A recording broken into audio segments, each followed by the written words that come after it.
Türkmenistan'ın prezidentinin Türkmenistan'a 2019-2025 ýyllarda sağlı iqtisadiýety ösdürmegiň konsepsiýasyna hemde Türkmenistan'ın gümrük edaralaryny ösdürmegiň 2022-2028 ýyllar üçin maksatnamasyna laýyklykda ýurdumyzyň gümrük edaralaryna sağly ulgama mümkinçilikleri giňden ornaşdyrylýar. Her wagtda gullugyň düzümine hereket edýän Askuda World utgaşdyrylan maglumatlar ulgamy, elektron we maglumat görkezjileri, barlyk rentgen enzamlary we eksport-import amallary üçin bir penjere maglumatlar ulgamy ýurdumyzyň daşary sowda harit dolanşygyny ýokarlandyrmaga, sağly hyzmatlaryň mümkinçiliklerini artdyrmaga hemde daşary ykdysady işine gatnaşy taraplara amatly ýeňilikler döretmäge uly ýardym berýär. Ýurdumyzyň gümrük çägine getirilmegi gözüňne tutulýan haritler barada elektron görnüşde detlaply maglumatlar bermek mümkinçiligi hem döredildi.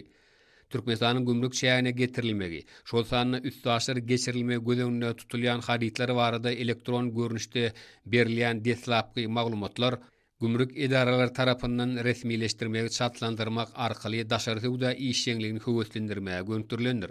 Detlapky maglumatlar serhet ýaka gümrük edaralaryna internet torunyň serişlerini ulanmak bilen islendik çäkden bermek mümkinçiligi hem bar. Gümrük edarasy detlapy maglumatyň ýagdaýy barada ony beren şahsa olaryň ulak serişlerini we haritlarynyň ýurdumyzyň çäginäki hereketi barada elektron habary berýär.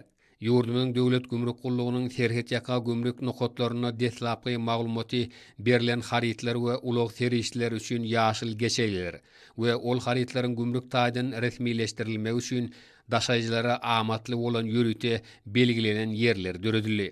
Detlapky maglumatyň berilmegi esasynda Türkmenistanyň gümrük çägine getirilýän haritler ýurdumyzyň gümrük herhedinden geçirilmegi we resmileşdirilmegi ileri tutma tertibinde amala aşyrylýar. Döredilýän sağly ulgamyň mümkinçilikleri daşary ykdysady işine gatnaşylar we ulak logistika kompaniýalary üçin ören amatly bolup durýar. Munyň özi wagty taşytlamaga, haritlary bellenen ýerlerine gysga wagtda eltmäge mümkinçilik döredýär.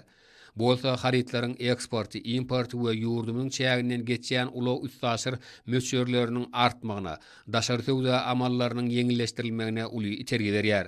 Gümrük gullugynyň işgärleri döredilýän amatly mümkinçilikler üçin gahrman arkadagymyza we arkadagy gahrman serdarymyza alkyş aýdýarlar.